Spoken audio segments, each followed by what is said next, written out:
اعوذ باللہ من الشیطان الرجیم بسم اللہ الرحمن الرحیم۔ معزز خواتین و حضرات، عزیز طلباء و طالبات، ڈیلی قرآن کلاس میں آپ سب کو خوش آمدید۔ امید ہے آپ سب خیر و عافیت کے ساتھ ہوں گے۔ آج کا ہمارا سبق سورۃ النساء، پارہ نمبر 5، آیت نمبر 43۔ لفظی ترجمہ سماعت فرمائیے گا۔ یا ایھا الذین آمنوا، اے ایمان والو، لا تقربوا الصلاۃ، نماز کے قریب نہ جاؤ، وانتم، جبکہ تم، سکارا، نشے کی حالت میں ہو، حتیٰ، یہاں تک کہ، تعلموا، تم سمجھنے لگو، ما، جو، تقولون، تم زبان سے کہتے ہو، ولا جنوباً، اور نہ جنابت کی حالت میں، الا، مگر یہ کہ، عابری سبیل، تم سفر کر رہے ہو، حتیٰ، یہاں تک کہ، تغتسلوا، تم غسل کر لو، وَإِن كُنتُم، وَإِن، اور اگر، کنتم، تم ہو، مرضى، مریض، او، یا، علی سفر، سفر پر ہو، او، یا، جاء، آئے، احد، کوئی، منکم، تم میں سے، من الغائط، قضائے حاجت سے، او، یا، لامستم، تم نے ہاتھ لگایا ہو، النساء، عورتوں کو، فلم، پھر نہ، تجدوا، تم پاؤ، ماء، پانی، فتیمموا، تو پس تیمم کر لو، صعیداً، مٹی، طیباً، پاکیزہ، فامسحوا، پس مسح کرو، بوجوہکم، اپنے چہروں پر، وایدیکم، اور اپنے بازوؤں پر، ان اللہ، بے شک اللہ، کان، ہے، عفواً، معاف فرمانے والا، غفوراً، بخشنے والا۔ اس آیت مبارکہ کا ربط آیات یہ ہے، اللہ رب العالمین نے اسے پچھلی آیت کے اندر بیان فرمایا کہ قیامت کے دن اللہ کی بارگاہ میں حاضری کیسے ہوگی۔ اس حاضری کو سوچنے کا حکم دیا کہ اس حاضری کے بارے میں ذرا سوچ لو، تصور کر لو کہ وہ حاضری کس طرح کی ہوگی، وہاں ماجرا کیا ہوگا، وہاں حالت کیا ہوگی۔ اس آیت مبارکہ کے اندر جو بھی ہم پڑھنے لگے ہیں، اللہ پاک نے دنیا کے اندر رہتے ہوئے انسان کو اپنی بارگاہ میں حاضری کا طریقہ سکھایا کہ تم نے میری بارگاہ میں جب آنا ہے، نماز کے لیے آنا ہے، تو تم نے کس طرح سے آنا ہے۔ حاضری کے آداب، نماز کے اندر حاضری کے آداب اللہ پاک نے سکھائے۔ آیت مبارکہ کا آغاز ہے، یا ایھا الذین آمنوا، اے ایمان والو، لا تقربوا الصلاۃ، نماز کے قریب تم نہ جاؤ، وانتم سکارا، جب تم نشے کی حالت میں ہو۔ عرب کے معاشرے کے اندر شراب کا چلن تھا، شراب کا رواج تھا۔ اسلام نے ابتداءً شراب کو حرام نہیں کیا۔ شراب کی نجاست کے بارے میں اسلام نے رفتہ رفتہ، گریجولی، بالتدریج لوگوں کو شراب سے دور کیا۔ یہاں اللہ پاک نے ارشاد فرمایا کہ جب تم نشے کی حالت میں ہو تو اس وقت نماز کے قریب نہ جاؤ۔ اس حکم کے نازل ہو جانے کے بعد صحابہ اکرام شراب کو پیتے تھے، مگر وہ پیتے تھے نماز عشاء کے بعد، کیونکہ عشاء اور فجر کے درمیان اچھا خاصا ٹائم ہوتا ہے، تو اس ٹائم سے فائدہ اٹھاتے ہوئے وہ عشاء کی نماز کے بعد اپنی یہ عادت پوری کرتے تاکہ نمازوں کے اندر کسی قسم کا خلل نہ آئے۔ اس آیت سے پہلے، اس آیت کے نازل ہونے سے پہلے، وہ شراب کو عام طور پر پی لیتے تھے، دن کے اوقات میں بھی پی لیتے تھے، لیکن اس آیت کے نازل ہو جانے کے بعد وہ رات کو نماز عشاء کے بعد شراب کو پیتے تھے۔ لیکن جب وہ آیت آ گئی، سورۃ المائدہ کی آیت، جس کے اندر اللہ پاک نے شراب کو مطلقاً حرام قرار دے دیا، تو یہ آیت پھر منسوخ ہو گئی۔ اس آیت کا حکم جو ہے یہ منسوخ ہو گیا، اور اللہ پاک نے مطلقاً شراب کو حرام کر دیا کہ نہ دن کے اوقات میں اور نہ ہی رات کے اوقات میں شراب پینا جائز ہے، حلال ہے، بلکہ یہ حرام ہے۔ اب اس کا شان نزول یہ ہے، حضرت عبد الرحمن ابن عوف رضی اللہ تعالی عنہ کے گھر پر کچھ صحابہ اکرام نے نماز مغرب کی ادائیگی کے بعد شراب پی لی۔ اب وہ شراب کے نشے کے اندر مست تھے۔ اسی دوران عشاء کی نماز کا وقت ہو گیا، تو ان میں سے کسی ایک نے نماز پڑھائی، اور جب وہ امامت کرا رہے تھے تو انہوں نے سورۃ الکافرون کی تلاوت کی، اور سورۃ الکافرون کے اندر جو لا کا لفظ آتا ہے، لا आबुदु मा ताबुदून, यानी मैं उन बुतों की इबादत नहीं करता जिन बुतों की इबादत ए काफिरो तुम करते हो। तो ला का लफ्ज नशे की वजह से, हालत नशा में होने की वजह से ला का लफ्ज उन्होंने अदा ना किया और आबुदु मा ताबुदून का लफ्ज बोल दिया, जिसका माना यह बनता है कि मैं उन बुतों की इबादत करता हूं जिनकी इबादत तुम करते हो। ये तो कलमा कुफ्र है। लेकिन यहां ये बात समझने वाली है कि अल्लाह पाक ने आयत के शुरू में या अय्युहल्लज़ीना आमनू इरशाद फरमाया, जिसका मतलब ये है कि ये लोग नशा की हालत में होने के बावजूद और अपनी जुबान से कुफ्रिया कलमा अदा करने के बावजूद काफिर नहीं हुए। अल्लाह पाक ने इनको फिर भी काफिर नहीं फरमाया, अहले ईमान ही फरमाया, क्योंकि उस वक्त वो नशे की हालत में थे और शराब पीना अभी हराम भी नहीं हुआ था। अब तो शराब पीना हराम हो चुका है। अब अगर कोई शराब पिएगा तो वो गुनाह कबीरा का इर्तिकाब करेगा। तो अल्लाह पाक ने इनको अहले ईमान इरशाद फरमाया और अहले ईमान कहकर अल्लाह पाक ने फरमाया, ये पहला हुक्म है इस आयत का कि तुम उस वक्त नमाज के करीब न जाओ जब तुम नशे की हालत में होते हो, और जब ये नशे की हालत रफा दफा हो जाए, खत्म हो जाए और तुम्हारे होशो हवास मुकम्मल तौर पर वापस पलट आए और तुम्हें बात जो तुम जुबान से कह रहे होते हो उसकी तुम्हें समझ आना शुरू हो जाए। ये अल्लाह पाक ने फरमाया हत्ता तअलमू मा तक़ूलून, यहाँ तक कि तुम समझने लगो जो तुम जुबान से कहते हो, यानी नशा मुकम्मल तौर पर उतर जाए और तुम्हें मालूम हो कि तुम अपनी जुबान से क्या लफ्ज़ अदा कर रहे हो, यानी तुम्हारे होशो हवास वापस पलट आए, तो उस वक्त तुम नमाज अदा करो। अब इस आयत मुबारका के अंदर दूसरा हुक्म देखिएगा। अल्लाह पाक ने इरशाद फरमाया वला जुनुबन, उस वक्त भी नमाज के करीब ना जाओ जब तुम जुम्बी होते हो। जनाबत की जो हालत है ये दो तरह से इंसान के ऊपर वारिद हो सकती है, एक एहतलाम की सूरत में और एक बीवी के साथ हम बिस्तरी की सूरत में। अल्लाह पाक ने इरशाद फरमाया कि जब तुम जुम्बी होते हो तो उस वक्त भी तुम नमाज के करीब ना जाओ, इल्ला आबिरी सबीलिन, मगर ये कि तुम सफ़र कर रहे हो। अब यहाँ एक रुखसत भी आ गई, हत्ता तगतसिलू, यहाँ तक कि तुम गुस्ल कर लो। अब इस जुमले का मतलब समझिएगा, वला जुनूबन इल्ला आबिरी सबीलिन हत्ता तगतसिलू, इसका मतलब यह है कि जब तुम जुम्बी होते हो तो जब तक तुम गुस्ल ना कर लो उस वक्त तक तुम नमाज अदा नहीं कर सकते। गुस्ल करना फर्ज है तुम्हारे ऊपर, मगर यह कि तुम हालत सफर में हो। जब तुम हालत सफर में होते हो और नमाज का वक्त आ जाए और सफर की वजह से तुम्हें गुस्ल करने की सहूलत मुयस्सर ना हो, पानी अवेलेबल ना हो, तो तुम तयम्मुम कर सकते हो। अब आप इस बात को समझ चुके होंगे कि जब कोई आदमी सफर में होता है और उसको पानी ना मिले तो वो तयम्मुम करके नमाज अदा कर सकता है। अब आगे इसके बाद फिर तयम्मुम के तफसीली मसाइल अल्लाह पाक ने बयान फरमाए, सुनिएगा। व इन कुंतुम मरदा, और अगर तुम बीमार हो, औ अला सफरिन, या सफर में हो, औ जा अहदुम मिनकुम मिनल गाइति, या कोई तुम में से कज़ाए हाजत से आए, औ लामस्तुमुन निसा, या तुमने अपनी बीवियों को हाथ लगाया हो। अब इसको बारी बारी, ये चार बातें अल्लाह पाक ने इरशाद फरमाई, इनको बारी बारी समझते हैं।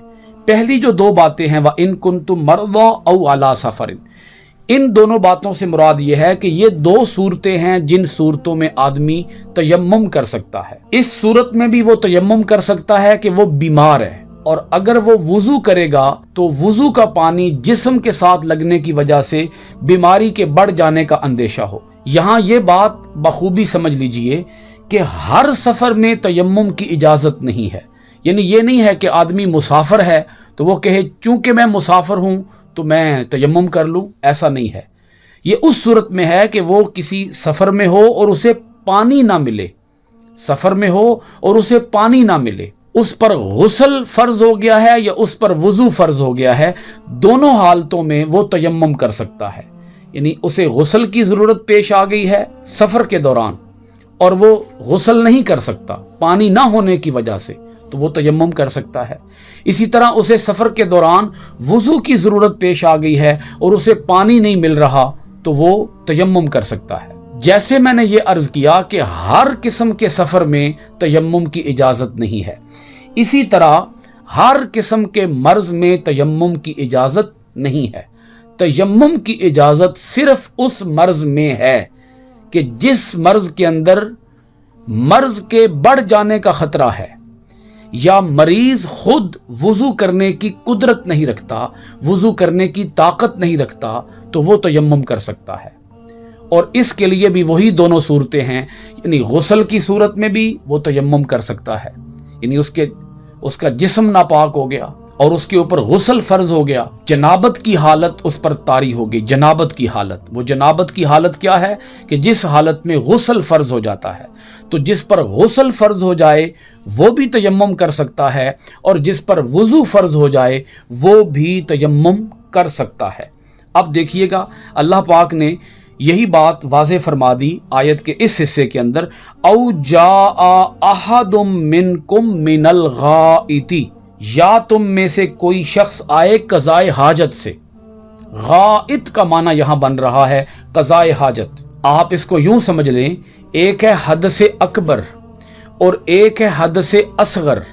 हद से अकबर ये होता है कि जिस सूरत में गुस्ल करना फर्ज हो जाए, और हद से असगर ये होता है कि वुजू करना फर्ज हो जाए। तो पेशाब या पखाना की सूरत में वुजू तो फर्ज हो जाता है, वुजू टूट जाता है, लेकिन गुस्ल करने की जरूरत तो पेश नहीं आती। यानी पेशाब या पखाना से हद से अकबर तो तारी नहीं होता, पेशाब पखाना से हद से असगर तारी होता है। पेशाब पखाना करने से वुजू करने की जरूरत पेश आती है, गुस्ल करने की जरूरत पेश नहीं आती। तो अल्लाह पाक ने ये बात इसलिए इरशाद फरमाई ताकि ये बात वाज़े हो जाए कि किसी पर गुस्ल करना फर्ज हो जाए, किसी पर वुजू करना फर्ज हो जाए, तो वो तयम्मुम कर सकता है। अब आगे देखिएगा, औ लामस्तुमुन निसा, या तुमने छुआ, हाथ लगाया अपनी बीवियों को। अब ये कुरान मजीद के वो अल्फाज हैं कि जिनके अंदर अल्लाह रब्बुल आलमीन ने इस पहलू का ख्याल रखा कि कोई नाजुक से नाजुक तबा आदमी भी कुरान मजीद की तिलावत कर रहा हो, इसका तर्जमा पढ़ रहा हो, तो उसकी तबीयत पर कुरान का कोई लफ्ज़ गिरा ना गुजरे। मैं समझाने के लिए बोल रहा हूँ, यहाँ इससे मुराद हरगिज़ ये नहीं है कि सिर्फ बीवी को हाथ लगाने से भी जिस्म नापाक हो जाता है। इससे मुराद लामस्तुम, तुमने छुआ हो, तुमने हाथ लगाया हो, इससे मुराद है मुलामसत। मुलामसत जिसका माना है मुबाशरत। तो अल्लाह पाक इरशाद फरमा रहा है कि या तुमने बीवियों से सोहबत की हो। अब लामुहाला आप सब लोग जानते हैं कि सोहबत की सूरत में, मुबाशरत की सूरत में गुस्ल फर्ज हो जाता है, आदमी के ऊपर हद से अकबर तारी हो जाता है। तो अल्लाह पाक ने दोनों बातें इरशाद फरमा दी कि कज़ाए हाजत से आओ या सोहबत से आओ, और फिर तुम फलम ताजिदू माअन, फिर तुम पानी ना पाओ, यानी तुम्हारे ऊपर गुस्ल लाजिम हो जाए या तुम्हारे ऊपर वुजू लाजिम हो जाए, तुम मरीज हो या तुम मुसाफिर हो और तुम पानी ना पाओ, तो क्या करो, फतयम्ममू सईदन तय्यिबा, तो तुम क्या करो, पाकीज़ा मट्टी के साथ तयम्मुम कर लो। अब अल्लाह पाक ने इससे अगले हिस्से के अंदर ये बात वाज़े फरमा दी कि तयम्मुम का तरीका क्या है। फरमाया फमसहू बिवुजूहिकुम व ऐदीकुम, बस सादा सी बात है। अल्लाह पाक ने फरमाया अपने चेहरों पर और अपने बाजुओं पर मस्सा कर लो। ओनली मस्सा करना है, बस मस्सा दो चीज़ों का करना है, एक मस्सा है चेहरे का और एक मस्सा है बाजुओं का। अब मैं आपके सामने इसका तरीका रख देता हूँ प्रैक्टिकली। कोई भी ऐसी चीज़ जहाँ पर गर्द पड़ी हो, गुबार पड़ा हो, डस्ट पड़ी हो, मट्टी पड़ी हो जहाँ पर, तो आप उसके ऊपर ऐसे करके एक ज़रब लगाएंगे, हाथ मारेंगे ऐसे करके। आपने हाथ मारा, फिर अगर मट्टी ज़्यादा लग गई हो हाथों के साथ तो आप उसको ऐसे करके झाड़ सकते हैं, या फूंक मार के भी आप उसको झाड़ सकते हैं। झाड़ने के बाद अगर ज़्यादा हो तो झाड़िए या फूंक मारिए, और फिर अपने हाथों के साथ अपने चेहरे का मस्सा कर लीजिए। ये मस्सा पूरे उस हिस्से पर, यानी चेहरे के उस हिस्से पर हाथों को फेरा जाए जिस हिस्से को हम वुजू के अंदर धोते हैं, चेहरे का मस्सा कर लिया जाए, फिर एक ज़रब लगाई जाए, और वही बात कि अगर मट्टी ज़्यादा लग गई हो तो हाथों को झाड़ लीजिए और फिर दोनों बाजुओं का मस्सा कीजिए। एक ही ज़रब लगाएंगे और उसी ज़रब के साथ दोनों बाजुओं का मस्सा किया जाएगा, और मस्सा इस तरीके से किया जाएगा, इस तरीके से। یہ اس طریقے سے یہ دائیں ہاتھ کا یہ مسح ہو گیا، اور پھر بائیں ہاتھ کا مسح کیا جائے گا اس طریقے سے، یہ بائیں ہاتھ کا مسح ہو گیا، یعنی چہرے کا مسح کرنا ہے اور دونوں بازوؤں کا مسح کرنا ہے۔ جب چہرے کا مسح کیا جائے گا اس سے پہلے ایک ضرب لگائی جائے گی مٹی کے اوپر یا ڈسٹ کے اوپر، اور اسی طرح جب بازوؤں کا مسح کیا جائے گا تو دونوں بازوؤں کا مسح ایک ہی ضرب کے ساتھ کیا جائے گا، دو ضربیں بن جائیں گی، ایک ضرب لگائی جائے گی اور چہرے کا مسح کیا جائے گا، پھر ضرب لگائی جائے گی اور دونوں بازوؤں کا مسح کیا جائے گا۔ یہ ہو گیا تیمم۔ تیمم سے پہلے نیت کا کرنا شرط ہے، یعنی یہ نیت ہونی چاہیے کہ میں طہارت اور پاکیزگی حاصل کرنے کی نیت سے یہ عمل کر رہا ہوں۔ اگر نیت نہیں ہوگی تو تیمم نہیں ہوگا۔ یہاں یہ بات بھی عرض کر دوں، 3 چیزوں کو اللہ پاک نے طہارت کا ذریعہ بنایا ہے امت محمدیہ کے لیے۔ یہ امت محمدیہ کا شرف ہے، یہ امت محمدیہ کی فضیلت ہے۔ پچھلی کسی امت کے اندر تیمم کی اجازت نہیں دی گئی، اس امت پر آسانی کی گئی اور آسانی کرتے ہوئے تیمم کی اجازت دی گئی۔ 3 چیزیں جن کو طہارت کا ذریعہ بنایا گیا، ایک پانی ہے، نمبر 2 مٹی ہے، اور نمبر 3 آگ ہے۔ مثلا کوئی ایسی چیز ہے کہ جو آگ میں ڈالنے کے باوجود اسے آگ کوئی نقصان نہ پہنچائے، جیسے مثال کے طور پر لوہا، اگر لوہے کو آگ میں ڈال دیا جائے گا تو لوہا سلامت رہے گا، لوہا ختم تو نہیں ہوگا، لوہے کو کوئی نقصان بھی نہیں پہنچے گا، وہ تو لوہا ہے، لوہے کو آگ نہیں جلا سکتی۔ تو جب ہم لوہے کو آگ کے اندر ڈالیں گے تو آگ اس لوہے کو پاک کر دے گی۔ مٹی بھی پاکیزگی عطا کرتی ہے اور اسی طرح پانی بھی پاکیزگی عطا کرتا ہے۔ تو یہ مین 3 سورسز ہو گئے، ذرائع ہو گئے حصول طہارت کے، پاکیزگی کو حاصل کرنے کے لیے یہ 3 ذرائع ہو گئے۔ یہاں یہ بات عرض کر دوں کہ اللہ پاک نے اپنی بارگاہ میں حاضری کا یہ ادب سکھایا کہ اے لوگو، اے ایمان والو، جب تم اللہ کی بارگاہ میں آؤ تو خوب پاک صاف ستھرے ہو کر، ہر قسم کی نجاست، غلاظت، آلودگی سے پاک صاف ہو کر آؤ۔ تو انسان کو چاہیے کہ جب وہ بارگاہ الہی میں کھڑا ہو، نماز ادا کر رہا ہو، تو وہ اپنے جسم کو مکمل طہارت کے ساتھ نماز کے اندر لے کر آئے، اور جب وہ نماز کے اندر آ جائے تو پھر کوشش کرے کہ اس کا من بھی پاک ہو جائے۔